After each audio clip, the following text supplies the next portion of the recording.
Hivi unajua kuwa kuna wanawake ambao hawataki kabisa mapenzi ya kudumu na mwanaume wa aina yeyote ile? Yaani wao wanachotaka ni huduma tu, na sio huduma ya mavazi wala msosi au sehemu ya kuishi. Ni huduma ya kitandani. Sasa leo tutakutana na Bi Mkubwa Moremi, bilionea mwenye umri wa miaka 52, ambaye yeye anaamini kwamba kila mwanaume ana bei yake, yaani ni kama vile kuku unavyomuona sokoni. In short, kwake hakuna I love you wala nimekumisi, yaani hizo habari yeye hataki kabisa. Penzi kwake ni kama biashara na analipa vizuri, sio poa. Unahisi ni nini kitatokea baada huyu mshangazi unaopenda kufanya mapenzi kiolela tena kwa gharama yoyote ile ukija kukutana na mwanaume msusi ambaye binafsi atatokea kumuelewa sana, lakini huyo mchizi sasa atagoma kabisa kufanya naye mapenzi na kusema kwamba watafanya watakapooana. Bwana, karibu kwenye channel yetu ya Mentalix na mimi ni Aiko, pia usisahau kusubscribe. Sasa wakati Moremi akiwa katikati ya kikao kizito ofisini kwake, kwenye simu yake bwana kukaa kuna miminika meseji kama mvua, na hapa tunaanza kuonyeshwa kwamba huyu Bi Mkubwa ni moto wa kuotea mbali. Meseji ya kwanza ilitoka kwa Makinde ikisema kwamba kifungua kinywa kimeshaandaliwa, kisha akaambatanisha na emoji ya biringanya. Hapa akasema ni cheusi, kinang'aa na kinavutia kama vile chokoleti nzuri iliyomwagiwa utamu wa rangi ya kahawia. Lakini pia alikuwa ameambatanisha na picha kwenye hiyo text ambayo ametuma, na hiyo picha ilikuwa iko view once, yaani utakapoifungua tunakutoka kwenye hiyo conversation basi picha inapotea. Sasa hata hatujui huyu Bi Mkubwa atakuwa ametumiwa picha namna gani. Sekunde hizo akatuma text nyingine akimwambia kwamba sija akaifungua hiyo picha kama hayuko peke yake. Lakini haikuishia hiyo, ikaingia meseji nyingine ya mwamba mmoja ambaye anaitwa Chuka akimuuliza Bi Mkubwa kama yuko tayari kwa utamu wa usiku wa leo, na hiyo nayo ikapita. Ikaingia text nyingine ya mshikaji mmoja ambaye anaitwa Tai akimwambia vipi mpenzi, kuna tatizo, umekuwa upokee simu zangu. Damian naye akatuma message akiwa anapiga kizinga cha hela mafuta. Basi bwana, messages zilikuwa zikiingia nyingi sana kwenye simu ya Moremi, lakini zote zinatoka kwa wanaume ambao amekuwa akiwanunua siku zote. Sasa baada ya kumaliza kikao, akaiangalia simu yake pale, mara text nyingine ikaingia kutoka kwa Dickson na aliandika Mami of Lagos. Lawrence naye akatuma akimwambia kwamba alienjoy sana weekend, ukiachilia mbali na umri wake. Anasema kwamba Bi Mkubwa ni mtamu, sio poa. Sasa maza wa watu ajui hata amjibu nani. Sasa wakati alipofika nyumbani akapanga kabisa usiku wa leo kwenda kukutana na Tei. So hapa akawa anajiandaa zake ili kwenda kwa mchizi. Huyu maza bwana ana umri wa miaka 52, lakini anahakikisha anakula sahani moja na vitoto vya 2000 kudadeki. Sasa wakati yupo zake kwenye kiti akimsubiri Tei, alikuja jamaa mmoja hivi. Huyo sio mchizi ambaye alikuwa anamsubiri, ni mtu tu ambaye alikuja haya maeneo kuenjoy zake. Jamaa hapa akamuuliza maza, vipi nikununulie kinywaji? Bi Mkubwa akamwambia si unaona ninacho hapo. Jamaa akasema anataka nikununulie hata chupa ya pili hivi. Bi Mkubwa akamwambia kwa nini usiombe kile ambacho unakitaka kuliko kuzunguka zunguka? Mchizi akamwambia kwamba jina lake anaitwa Timi. Bi Mkubwa akasema majina hayana umuhimu hapa, hebu nifuate. Mwamba akaona achangamkie mchongo bwana. Bi Mkubwa aliamua kufanya hivi, maana ambaye alikuwa akimsubiri hapa alichelewa dakika 6 tu. Huwezi amini bwana, Moremi alimpeleka huyu mchizi mpaka nyumbani kwake. Baada ya kufika room, Bi Mkubwa akamwambia Mwamba atoe nguo yake ya juu, maana anataka kukagua bidhaa yake kwa macho kwanza. Mwamba bila yana ikabidi avue t-shirt. Bi Mkubwa akamtazama kisha akamwambia haya, nenda kitandani kisha toa hizo nguo zako nyingine zilizobaki. Sasa asubuhi palipokucha, Bi Mkubwa alimwamsha mchizi kwa kibahasha bwana ambacho kilikuwa kina mtonyo ndani yake. Sasa mchizi akawa helewi, akawa anasema acha mambo hayo. Nika nini haka? Mshangazi ukasema kwamba nimekupa hiyo pesa kwa sababu ya muda wako uliotumia, lakini pia unajua kushambulia vizuri. Jamaa alikuwa anajua kwamba ametunukiwa tu mzigo bure, kumbe na malipo juu. Akitoka hapa anaweza hata akaingia mazima kwenye hii biashara. Bi Mkubwa alimsifia kijana pale na kumwambia Mwamba asepe zake. Sasa jamaa akamuuliza vipi, unataka niondoke hata namba ya simu hakuna kubadilishana? Ila Bi Mkubwa hakutaka kabisa kubadilishana namba. Yaani ukishalala na huyu Bi Mkubwa ujue imepita hiyo. Sasa kwa ambao wanapata bahati ya kupata namba yake ndo ambao wanamsumbua kila mara. Mpaka JB bwana uweze amini leo amemtumia message. Hapa alikuwa akisema kwamba nilikuwa na wakati mzuri sana wiki iliyopita. Je, ninaweza nikakuona lini tena? Sasa hapa tunamwona Moremi akiwa na besti yake. Mwenzake akawa anamshangaa sana namna anavyoishi. Maana kwa Moremi yeye hakuna mahusiano, hana hisia, yani yupo tu. Yani biashara imekuwa ni mwendo wa nje ndani. Moremi akajibu yani very efficient, kisha akawa anacheka sio poa. Yaani hapa amesema efficient akiwa na maana kwamba kwa ufanisi wa hali ya juu. Sasa Moremi akamwambia mwenzake kwamba mtu wake wa nywele amehama mji kabisa, so yeye hawezi kudrive kuzunguka Lagos nzima eti tu kwenda kutafuta mtindo mpya wa nywele. Mwenzake alimwambia kwamba kuna kijana mmoja hivi ambaye anamjua yuko vizuri sana kwenye hayo mambo, na pia huduma yake yeye anamfuata mteja mpaka nyumbani kwake. Na mwenzake akamsifia kwamba huyo kijana ni handsome, sio poa. Baada ya Moremi kusikia hivyo ni handsome, ikabidi apoze kwanza, kisha akauliza ni handsome, ila mwenzake akamwambia kwamba sio type yake. Basi bi mkubwa akamtaka mchizi aende kwake. Sasa wakawa wanataniana hapa, Madam Efficiency akaitikia nje ndani, nje ndani. Yaani huyu bi mkubwa bwana anapenda michezo mpaka wenzake wanamjua. Sasa ikabidi ampigie huyo msusi mwenyewe bwana, na jina la mchizi ni Osas. So hapa alimpigia simu mchizi na kumbuku Jumamosi aweze kwenda nyumbani kwake, ila mwamba akasema kwamba Jumamosi yupo booked tayari. Maza akamwambia kwamba cancel tu hiyo ratiba ya Jumamosi, maana atamlipa mara mbili yake kwa pesa ambayo angelipwa huko ambako anaenda. Ila mchizi aligoma kukanseli kabisa, maana hakutaka kuwa disappoint wateja wake. Basi bwana ikabidi amwambie kwamba wapange siku nyingine ambao ni Jumapili, na hiyo iwe baada ya kutoka kanisani saa 7 mchana. Bi mkubwa alikubali, lakini akamwambia saa 8 mchana itakuwa freshi zaidi. Basi bwana Jumapili saa 8 mchana mchizi akafika mjengoni. Bi mkubwa akamwangalia kisha akamuuliza, umefanya hii kazi kwa muda gani mpaka sasa? Jamaa akasema nina miaka 10 sasa kwenye hii kazi. Akamuuliza tena, vipi unapenda unachokifanya? Jamaa akamwambia ndio sana tunapenda. Basi bwana Maza akamwambia mchizi sehemu ya kufanyia setup yake pale kwa ajili ya kupigia kazi. Mwamba akaanza kuseti mazagazaga yake pale, lakini Maza anamkata jicho mchizi sio poa. Sasa baada ya mchizi kumtengeneza mama lao, ikabidi ampe kioo aweze kujitazama ili aone kama huduma imeenda sawa au vipi. Of course bi mkubwa alikubali sana namna alivyopendezeshwa na mchizi. Sasa baada ya hapo bi mkubwa alimtia mchizi mkwanja mrefu sana ambao mshikaji akawa anashangaa, yani kwa nini amelipwa pesa nyingi kiasi hiko. Lakini bi mkubwa akamwambia kwamba mbona ni pesa ndogo tu sana hiyo. Akamwambia nimekupa tu hiyo kwa sababu uko vizuri kwenye kazi yako. Basi bwana mchizi alimshukuru sana bi mkubwa, kisha baada ya hapo ikabidi amwage ili aweze kusepa zake. Sasa kabla hajaondoka anashangaa Maza anamsogelea kwa ukaribu sio poa. Kisha akaondoka huku akiwa anatabasamu na kusema acha michezo ianze. Sasa leo wakati Moremi yupo zake ofisini, alimtumia Tei ujumbe na kumwambia kwamba aende nyumbani kwake saa 4 usiku. Na mchizi alikubali, maana anajua kabisa akikutana na Moremi amekutana na pesa. Huyu ndo Tei mwenyewe. Sasa hapa alikuwa akimuuliza bi mkubwa, vipi umenimisi? Lakini Moremi kimya. Jamaa akauliza wine. Maza akasema juu, yani akimaanisha kwamba inabidi apande juu gorofani huko. Yaani Maza hana maneno mengi kabisa, pesa ndo inaongea. Baada ya kulala naye asubuhi ilipofika, bi mkubwa akamwamsha Tei na kumtaka asepe zake. Jamasi akataka kuleta usharukani wake tena asubuhi. Moremi akasema no, muda wa kusepa huu. Jamaa akauliza sasa hivi jamani? Bi mkubwa akasema unajua sheria vizuri tu. Jamaa akawa amekerekwa kweli yani. Sasa bi mkubwa alimwambia kwamba kama hataki kufuata sheria zake anaweza akakataa kuja pale anapomteksti, lakini mwamba anataka ajiweke mazima. Sasa hapa mwamba akawa anasema ni sawa tu kuwa na hisia kwa mshangazi. Bi mkubwa akamwambia okay sawa, kwa hiyo nisikutumie hiyo naira 500 sasa hivi au sio? Jamaa akasema hapana, nitumie tu. Moremi akacheka hatari. Hapa bi mkubwa amemuuliza hivyo mchizi akiwa na maana kwamba kama huyu Tei anataka mapenzi ya kudumu na huu mshangazi, basi asiwe anamlipa pindi anapolala naye, maana si anakuwa ni mtu wake. Ila jamaa alichagua 500 na kuyaacha mapenzi ya kudumu.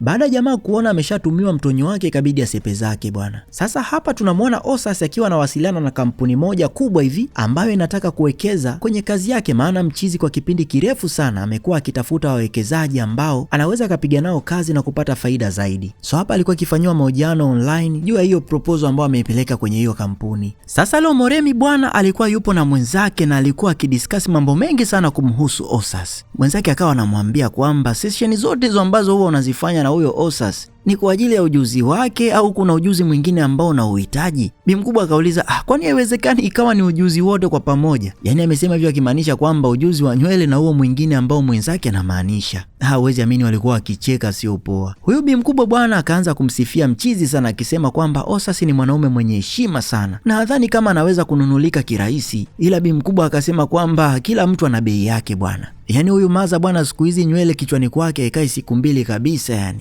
Yaani hizi kikaa kidogo tu anamuita jamaa ili aweze kumpendezesha tena. Sasa hapa bwana Bi Mkubwa alimuuliza mchizi kwa nini hana saluni au amepanga kutoa huduma tu kwa kuwafuata watu. Jamaa akawa anasema kwa sasa anatafuta sehemu kabisa ya kufanyia kazi zake, maana mwanzoni alikuwa akifanya kazi kwenye ofisi za watu, lakini kwa sasa amekuwa akiwafuata wateja wake majumbani mwao tu. So akasema kwamba anatamani sana kupata space yake, ila ndo hivyo tena bado hajafanikiwa. Moremi akamuuliza umefikia hatua gani mpaka sasa? Mchizi akasema kwamba yupo hatua za mwanzoni kabisa ambapo bado anatafuta ufadhili kutoka kwenye makampuni mbalimbali ili kuweza kufanya nao kazi. So baada ya kusema hivyo, Bi Mkubwa alimfuata na kukaa naye karibu, kisha akamwambia kwamba vipi sasa kama mimi nina nia ya kukufadhili?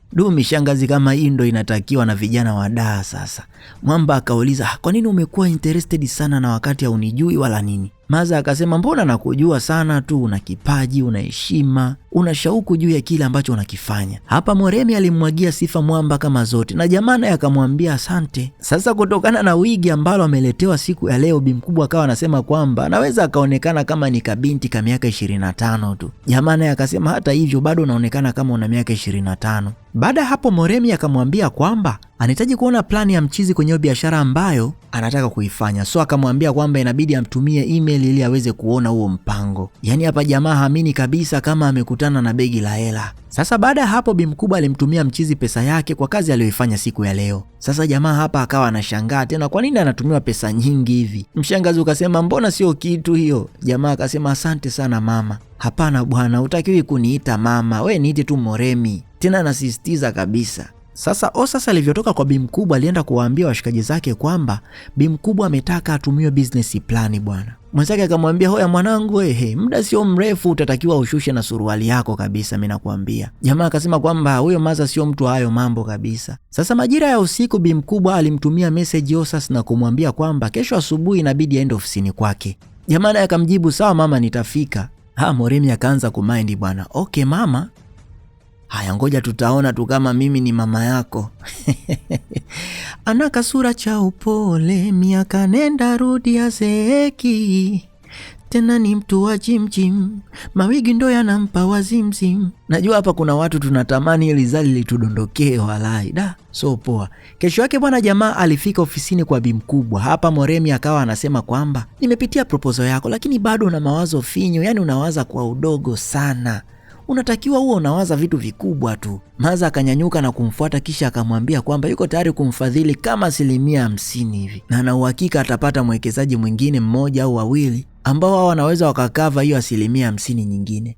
Jamaa alishukuru sana. Bi Mkubwa akauliza okay, kwa hiyo tunapaswa kusherekea sio tukapate hata dina hivi Wakati Bi Mkubwa anaongea kumbe alikuwa amepitisha mikono bwana kwa chini kwenye mapaja ya mchizi. So poa. Kisha akamwambia tukishatoka kwenye dina tunaenda nyumbani kwangu.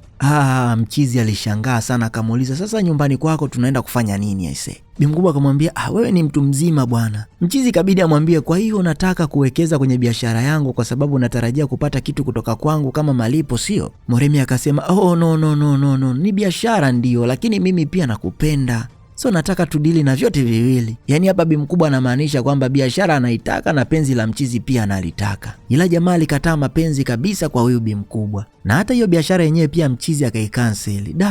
Akasema kwamba yuko tayari kupoteza tu. Baada hapo akamwaga Bi Mkubwa. Sasa Moremi hapa akawa kama vile haamini maana vijana wote ambao wamekutana nao wanakuwa walaini sio poa. Sasa jamaa alienda kuelezea wenzake ishu aliyokutana nao siku ya leo. Na hapa alikuwa akisema kwamba Moremi ni mzuri, mchapakazi, ana nidhamu na pia ni mwanamke wa tofauti sana. Yaani hapa jamaa alimwaga sifa kama zote kwa Moremi. Lakini yeye bado moyo wake unamwambia kwamba huenda sio mtu sahihi kwake. Mwenzake mmoja akamwambia mimi huwa napenda sana chaguzi ambazo hazifai yase. Kiufupi nazipenda. So please hebu nitambulishe mimi kwa huyo mwanamke. Wewe mwache tu aje anisaidie mimi maana nataka sana kuenjoy hizo pesa ambazo umekuwa ukizizungumzia kila siku. Sasa hapa Moremi aliulizwa na rafiki yake juu ya Osas mambo yanaendaje kwa sasa. Bi Mkubwa akasema kwamba anamtaka Osas awe mwanaume wake kabisa yani. Minzi awe mmoja tu kwake sio kama alivyokuwa anaishi zamani ila mchizi alimkataa. Lakini Moremi akawa anahisi kwamba Osas huenda akawa na girlfriend wake ila mwenzake akamwambia kwamba yupo single. Maana alishawahi kumwambia. So kutokana na changamoto ambayo Moremi amekutana nayo ya kukataliwa, akataka kumpotezea Osas. Mimi nina miaka 52 sasa na nimefanya uamuzi wa kutokuwa na mwanaume wa kudumu tangu miaka 22 iliyopita na niliweza kuishi vizuri tu ujue. Mwenzake akasema Moremi, huwezi kujiadhibu mwenyewe kwa jambo ambalo limeshatokea miaka 22 iliyopita. unastahili kupenda na kupendwa na mwanaume mwenye miaka 37, sio? Wewe na mimi tunajua wote kwamba umri ni namba tu, na hata hivyo wala huonekani kama una miaka 52. Yaani hata kijana mwenye miaka 22 anaweza akadeti na wewe vizuri tu bila tatizo lolote. Basi bwana, hapa mwenzake alimshauri sana Moremi asije akakata tamaa ya kumshawishi Osas kuwa naye. Sasa leo majira ya usiku, Moremi alimpigia simu Osas na kumwambia kwamba anahitaji wakutane ili waweze kuongea. Mchizi mwanzoni alianza kugoma na akamwambia kwamba anadhani kukutana sio idea nzuri, ila bidada akasema kwamba atamfuata mpaka anapoishi. So Osas ikabidi akubali na bimkubwa alimwomba mchizi address ya nyumbani kwake ili aweze kufika. Sasa leo Moremi alifika homu kwa mchizi na Osas akamkaribisha mpaka ndani. Alivyofika tu akataka wazungumze kuhusu ishu za jana, yani pale alipokuwa anamtongoza. So Osas akamwambia bimkubwa kwamba jana ulinidharau sana ise, na nilihisi kama kutukanwa. Moremi alimwomba msamaha mchizi, lakini pia akasema anahitaji kuwekeza kwake. Jamaa akasema sitaki uwe mwekezaji wangu kwa sababu ninakupenda. Hehehe, bimkubwa hakuamini kabisa alichokisikia, na mwamba alitaka kumtoa out bimkubwa bwana. Bibi wa watu hata aamini aise. Moremi akamwambia kwamba yeye hataki mahusiano ya serious sana, yani anataka mahusiano ya kawaida tu. Jamaa akasema kama ni hivyo mimi siwezi kuuza mwili wangu aise. Moremi, mimi nakupenda sana. Bimkubwa akasema lakini nina miaka 52. Ya, najua, na pia sina mpango wa kuwa na watoto. Mchizi akasema kwa hilo kwangu fresh tu, wala usijali. Moremi akasema sijakuwa kwenye mahusiano kwa miaka 22 sasa. Ila mchizi vyote hivyo haikuwa tatizo kwake hata kidogo. Sasa sijajua kama watawezana kweli hawa, maana ni watu ambao wana tabia mbili tofauti. Kwa sasa muda mwingi wamekuwa wakikaa pamoja. Sasa hapa Moremi alikuwa akimpikia Osas, ila sasa namna anavyokatakata hivyo vitu ni balaa tupu aise. Hapa mchizi akawa anamshangaa sio poa. Wanapokuwa mbalimbali wakiwa wanaongea na simu, basi wanapomaliza mazungumzo yao kila mmoja anamtaka mwenzake akate simu. Mara kata wewe, kata wewe, kata wewe, yani wanaweza wakatumia hata masaa mawili. Wanaagana lakini hawamalizi. Yani watu mkipendana bwana, au penzi likiwa jipya, mnakuwa kama watoto aise. Ngoja lifike mwezi mmoja tu. Sasa leo bwana, jamaa alipokea simu kutoka kwa watu ambao walikuwa wanataka kuwekeza kwake, na hapo alikuwa akimwambia kwamba presentation yake aliyoifanya siku ile wameielewa sana, so wako tayari kuwekeza kwake. Jamaa alifurahi sio poa. Baada ya hapo aliweza kumpigia simu mshangazi wake na kumjulisha, na cha ajabu sasa mchizi hakutaka kabisa bimkubwa awekeze kwake, na alikuwa yuko serious kabisa. Na Moremi naye alifurahi sana baada ya kusikia hivyo. Sasa wakapanga kutoka out pamoja kama kusherekea hivi, na hapa mchizi alikuwa akimuuliza Moremi ni kwa nini hakuwa kwenye mahusiano kwa miaka 22 yote hiyo. Hapa bimkubwa akawa anaongea akisema kwamba nilichumbiwa na mwanaume mmoja hivi ambaye nilikuwa nikidhani kwamba atakuwa mpenzi wa maisha yangu, lakini aliniacha kwa sababu ya mwanamke mwingine ambaye alikuwa anatoka katika familia ya kitajiri sana, na wakati huo nilikuwa bado sijajipata kama hivi. Yani bado nilikuwa nikipambana kupanda ngazi step by step. So ikafikia kipindi nikawa mjamzito wa miezi 3, lakini mimba ikaharibika, na mwisho wa siku nikajijengea kwenye akili yangu kwamba mapenzi ni kama vile biashara tu. Sasa hapa alimuelezea Osas namna alivyokuwa anawanunua wanaume wa kila aina, na alikuwa akisema kwamba yule ambaye alikuwa anafanya kazi vizuri kitandani basi ndo ambaye alikuwa na bei ya juu zaidi. Minzi huyo mwanaume atakuwa anamuita mara kwa mara. Hapa jamaa akawa anamwambia unapokutana na mtu sahihi, upendo ndio huanza. Bimkubwa akabaki anatoa macho tu. Jamaa akawa anamwambia kwamba na huyo mwanaume hajakuacha kwa sababu ya pesa, alikuacha kwa sababu hukujua thamani yako. Bimkubwa alikumbuka mbali sana ise. Hapa akawa anajifanya kama yuko sawa, lakini machozi yanamtoka. Baada ya kutoka hapa walienda mpaka nyumbani kwa bimkubwa, na Moremi alimuuliza mchizi vipi utalala usiku kucha, na alimuuliza hivyo kwa sababu alitaka wakalale kitanda kimoja na wafanye mambo mengine. Ila mwamba akamwambia kwamba mahusiano yao ni zaidi ya kufanya mapenzi. Mshangazi kauliza sasa mpaka lini ndio tutafanya hayo mapenzi? Jamaa akamwambia kwamba mpaka watakapooana. Jamani, sijui kama naweza kusubiria kwa muda mrefu kiasi hiko. Jamaa akawa anamsisitiza kusubiri tu. Sidhani hata kama nataka ndoa maana sio kitu ambacho nakifikiria kabisa. Mchizi akakazia msimamo wake pale pale bwana, hakutaka kutetereshwa. Bimkubwa akataka angalau hata kisi, ila mwamba bwana akaona hapana Baada ya mchizi kugoma hata kisi, Moremi akamuuliza mchizi, kwa nini umestopu tena? Osas akasema mimi sitaki kuharakisha mambo nataka siku tukifanya yote haya iwe ni siku ya kukumbukwa, yani tutakapofanya iwe special sana. Yani huu mshangazi ungekutana na kijana wa Kimara au wa Manzese, mpaka sasa hivi ingekuwa ni mambo mengine, uende ikawa angekuwa ananyonyesha kabisa, maana hakuna ambacho angebakisha. Bibi wa watu maskini ya Mungu, hii ndo michezo yake. Alafu ndo hivyo tena mchizi amemkazia. Sidhani kama penzi alitayumba huko mbeleni, ataweza kuvumilia kweli huyu. Basi bwana, jamaa alitaka kusepa zake pale bila kufanya dhambi yoyote ile. Hapa Moremi haamini kabisa anachokiona, na nadhani huyu ni mwanaume wa kwanza kabisa kukutana naye mwenye tabia hii kwa muda wote huo wa miaka 22. Sasa wakati mchizi yupo home kwake, ghafla mlango uligongwa na kulikuwa na mvua inapiga sio poa. Sasa ile anafungua tu, demu mmoja akamkimbilia na kumkumbatia bwana, kisha akawa analia sio poa. Sasa huyu manzi bwana ni ex wake mchizi, na yeye anaitwa Ese. Hapa akawa anamwambia mchizi kwamba mume wake ambaye ni Nonso ameshafariki. Jamaa alimkaribisha pale, kisha akamuuliza kimetokea nini tena huko. Ese akamwambia kwamba mume wake alipata ajali mbaya sana ya gari alipokuwa anatoka klabu, na hiyo ilikuwa ni wiki 2 tu zilizopita. Jamaa akamwambia pole sana. Ese akasema kwamba na baada ya hizo wiki 2 kaka yake na mume wake ambaye ni shemeji yake alimfukuza kwenye hiyo nyumba ambayo huyu bidada alikuwa anaishi na huyo mwanaume wake, na alimfukuza kwa sababu alikuwa hajaolewa na huyo marehemu. Kwa hiyo kwa sasa hana sehemu ya kukaa, ikabidi amuombe mchizi akae hapa kwa siku chache tu, maana dada yake alisafiri, so atakaporudi atondoka hapa Omu na kwenda zake kukaa Abuja. Ila Osasi alimuuliza kwamba vipi, kwani una marafiki ambao unaweza hata kukaa nao? Bidada akasema marafiki wote ambao walikuwa nao kipindi chote hiko walikuwepo tu kwa sababu ya huyo Nonso, maana jamaa alikuwa ni mtu wa klabu, yani in short alikuwa ni mtu wa bata sio poa. So hawakuwa marafiki wa kweli, wao walikuwa ni marafiki kwa ajili ya starehe tu. Jamaa akamwambia kwamba kwa sasa muda umeenda sana, labda unaweza kukaa hapa kwa usiku wa leo tu, lakini kukaa hapa mazima haiwezekani. Then jamaa akamwambia kwamba atamlipia hoteli na atakaa huko mpaka pale dada yake atakaporudi. So baada dada yake kurudi ndo ataondoka kwenda huko Abuja. Sasa huyu Ese bwana alikuwa akimzingua sana Osasi kipindi jamaa anajitafuta, na alimwacha kwa sababu mchizi hakuwa na pesa. Yeye akaenda kwa mwanaume mwenye pesa ambaye ndo huyo Nonso aliyefariki. Lakini pia huyu bidada alikuwa ni mtu ambaye anapenda sana starehe sio poa. So kipimo cha upendo kwake kilikuwa ni kufanyiwa mambo kama hayo. Huyu Ese alianza kumuomba msamaha Osasi kutokana na vile alivyomfanyia miaka hiyo, lakini mchizi akamwambia kwamba wala amchukii, so achane na hizo mada kabisa yani. Maana yeye kwa sasa ameshapata mpenzi, anampenda na pia ana furaha sio poa. Baada hapo akamwambia ampeleke kwenye chumba ambacho anatakiwa apumzike. Sasa ex bwana aliamka asubuhi sana na mapema akaanza kuandaa msosi. Si unajua tena kujipendekeza. Mara mlango wa sitting room ukao unagongwa. Ikabidi aende kufungua bwana. Huwezi amini bwana, ile kufungua ni bibi yetu bwana amemfuata mchizi.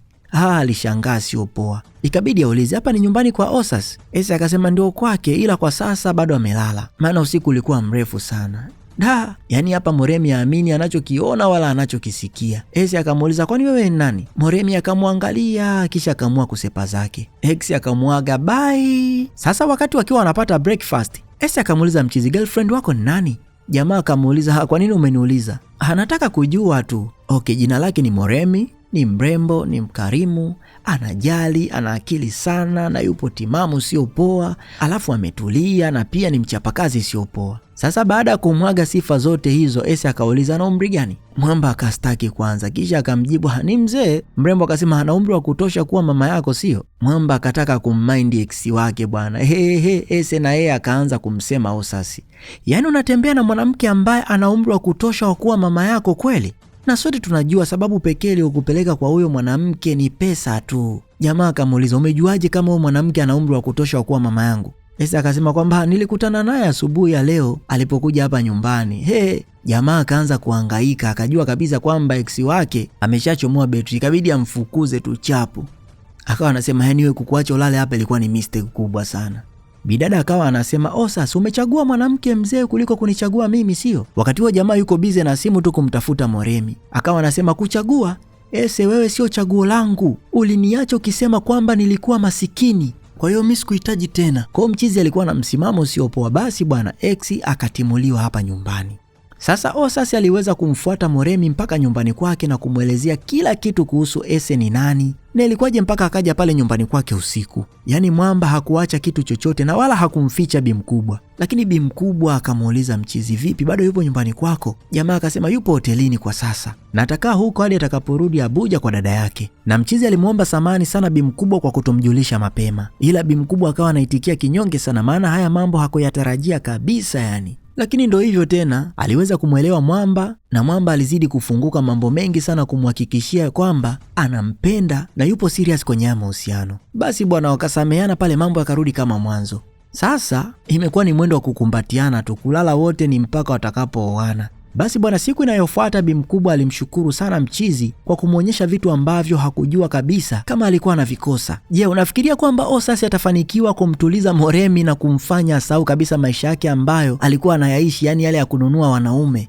Na vipi kuhusu yeye mwenyewe huyo Moremi, ataweza kuvumilia ukame wote ambao yuko nao mpaka pale atakapooana? Hebu drop comment yako hapo chini utuambie unahisi kipi kinaweza kikatokea huko mbeleni. Lakini pia usisahau kusubscribe ili uwe unapata recap zetu kila siku tunapoziweka. Hii ni Mentalix Recaps na mimi ni mchizi wako Aiko. See you next time.